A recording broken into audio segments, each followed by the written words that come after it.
I do think the polls are skewed heavily in Trump's favor.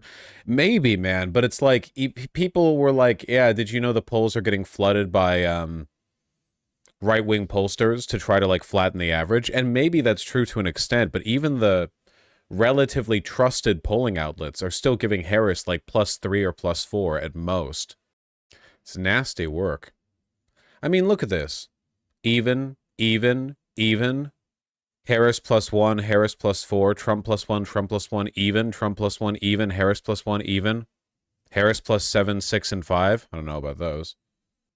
What were the polls saying about Hillary in 2016? I mean, they were better than this. They were saying Hillary wins 96%. I don't think reliable pollsters were making the call quite that strong, but yeah, the polls were definitely off. Is it dumb to look at the early voting results this early? Can you frame your question in like the thought space of opinions and not in the thought space of can you direct my behavior? Is there any value in looking at early voting results? Thank you. Yeah, if you enjoy suffering, like if you're a masochist.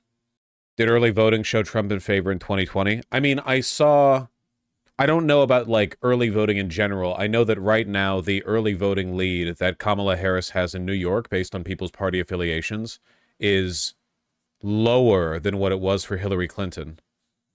At least I saw something to that effect. It's more like close to what Kathy Hochul's is. I'm probably mispronouncing that name. Again, something that I read, not hear. Kathy Hochul? It's Hochul, not Hochul? Okay, gotcha. Hochul. Yeah. Makes more sense.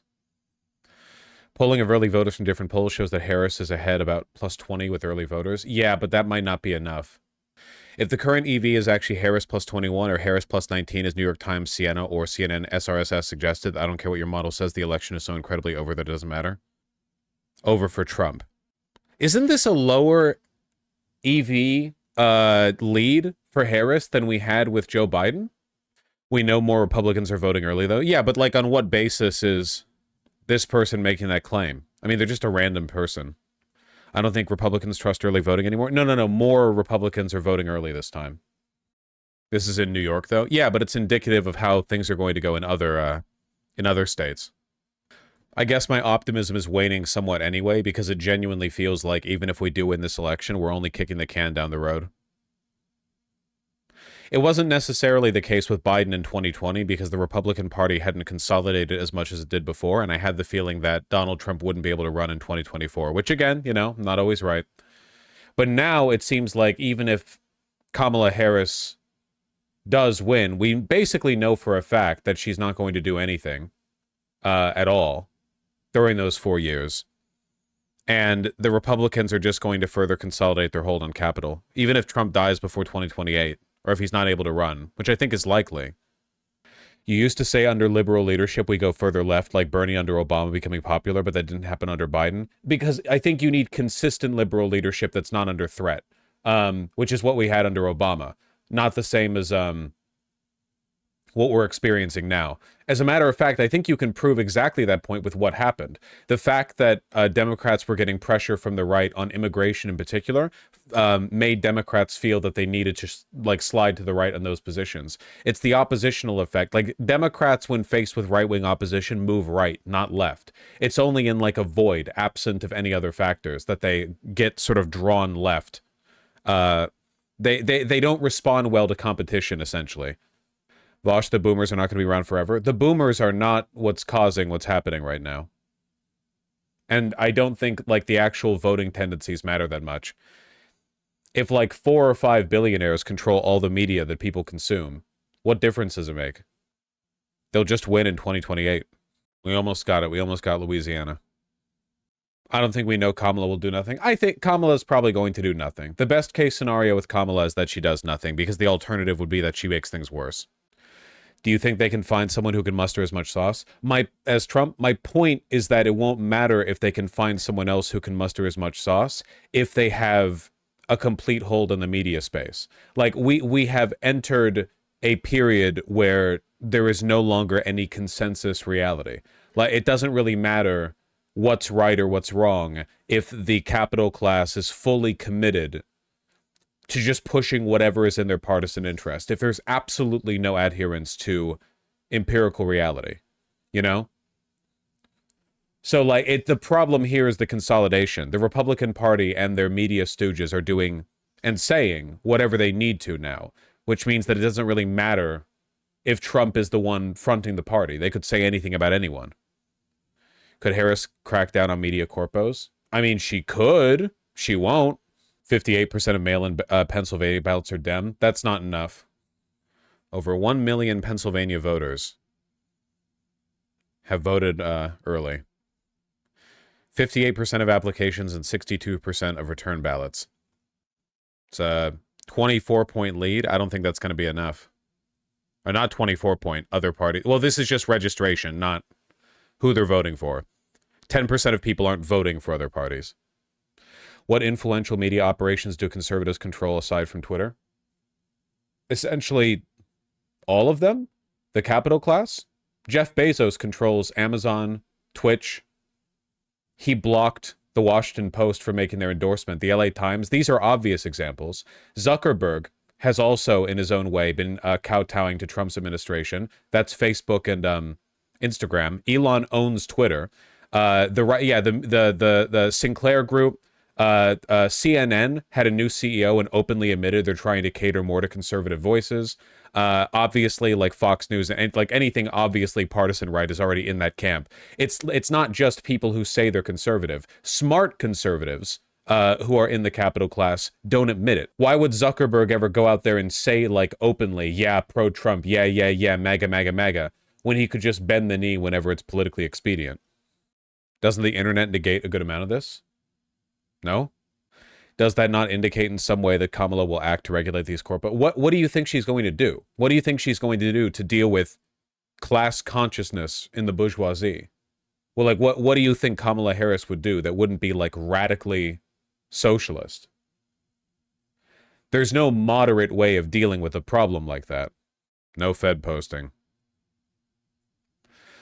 I might be dumb, but does anyone know why that's not enough of a lead? Because we know the Democrats are going to outperform in the early votes. They need to outperform by a lot. It's 60-30. More likely 60-40. People register with other parties, I think, are probably more likely to vote Republican. But I could be wrong. Young people are going to vote in person, no? Young people just don't vote. Actually, the expert analysis in Pennsylvania is that people who register as no party are 70-30 on Dems forever. Is that true? Okay, well, that's quite nice. A little more cynical on that, that's for sure. We'll see. We'll see, Archrev. If things turn out better than I expect and the election goes to Kamala Harris, I stand by every cynical thing that I've said in the meantime. The Democrats have given us no reason to not be cynical. You know, I stand fully by my estimates on this, especially because, you know, even if Kamala Harris does win, we have 4 years ahead of things getting worse and worse and worse. You know, Kamala Harris's administration getting nothing done. Both because of Republican obstructionism and because she's ideologically spineless and incoherent and has no, like, drive as a president. The right continuing to consolidate power. Elon Musk will never go to jail. Trump will never go to jail. Isn't it weird that the only two women running for president are mostly known by their first name, but all the men are known by their last? Yeah, it's sexism. We're more likely to call women by their first names because it's less formal. The exception is Bernie.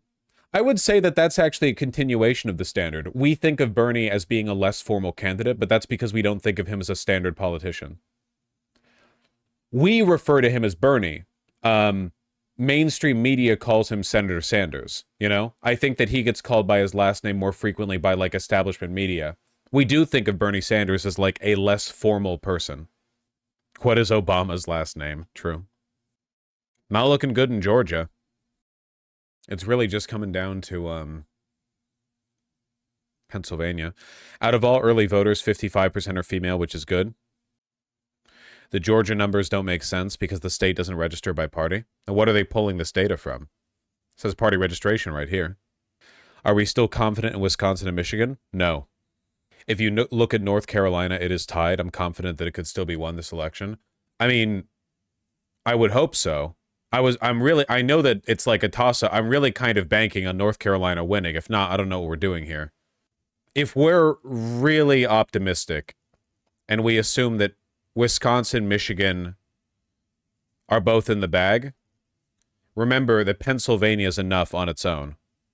Georgia, North Carolina, Arizona, and Nevada aren't enough. If we have North Carolina, oops. If we have North Carolina and Pennsylvania, then we basically win for sure, because at that point we could get anything except Nevada, and that would carry us over the finishing line. The tipping point, like, everyone knows Pennsylvania is going to be the point, you know? He wasn't Indian, Pharaoh. If you look at registration by age, over half these early votes are 65 plus. Yeah, because they have nothing going on. Which is why the Houston rally is kind of hope-inducing, right? I don't know if hope-inducing is the term that I would necessarily go for. Why the campaign in Houston? I don't know. The campaign in Houston is likely because they want Allred to win over Ted Cruz's Senate seat, because it would guarantee them like a solid lock in the Senate. Not because they're looking to win Texas. Like, winning the Senate is still huge. Even if Kamala Harris loses. He was Indian? Is he really Indian? Huh. I don't know why I thought otherwise. I just had like a strong feeling that he wasn't. Well, that's on me. Sorry for being presumptuous. A Beyonce rally is not a Houston rally. It's a national rally taking place in Houston. Well, yeah, to an extent, but obviously where you decide to hold it does make a difference. It's okay, he was still a monster. Well, he had the right idea on democracy. Yes, the lead poisoning generation. It's literally all just like right-leaning Gen X males. I thought MAGA was less popular now than it was 4 years ago. You would think that, but that's only because you operate in media spaces that are relatively pure of the MAGA filth. In reality, the problem is that about half the country's population has been exposed nonstop to MAGA propaganda for years now. Also, they've bought out a bunch of celebrity influence. Not like necessarily Hollywood celebrities, but genuinely, it is insane how many people. You get like MMA stars. There's that porn star bitch recently who came out MAGA, even though they literally want to ban porn. Many such cases. Local news. There's Hollywood, that guy who played Shazam. Oh yeah, what's his name? Kevin something, right? Or am I misremembering? The guy who played Shazam, where he was really hoping Shazam would be his big break, and it didn't turn out that way, so he just went MAGA. Classic. Early voting, yeah. Zachary Levi, yeah. It's always the failed celebrities. Oh yeah, for sure. Keep in mind, by the way, to be clear, a lot of celebrities are right-wing. They just don't talk about it because they know it would be politically, like, bad for them. They're wealthy. A lot of them are right-wing. Athletes as well? Yeah. Really, damn? Yes. Like, a lot of male athletes and celebrities are really out there attending, like, you know, Diddy-esque sex parties. What's his name? Why am I blanking? King pedo of Hollywood, or like pervert, you know? Why am I blanking? Weinstein. Jesus. Okay, but how is that right wing? Being wealthy and attending like wealthy soirees full of sexual abuse probably has a relationship to being right wing. Yeah, I would say. It's like the pedocon theory, you know? But yeah, a lot of them are right wing.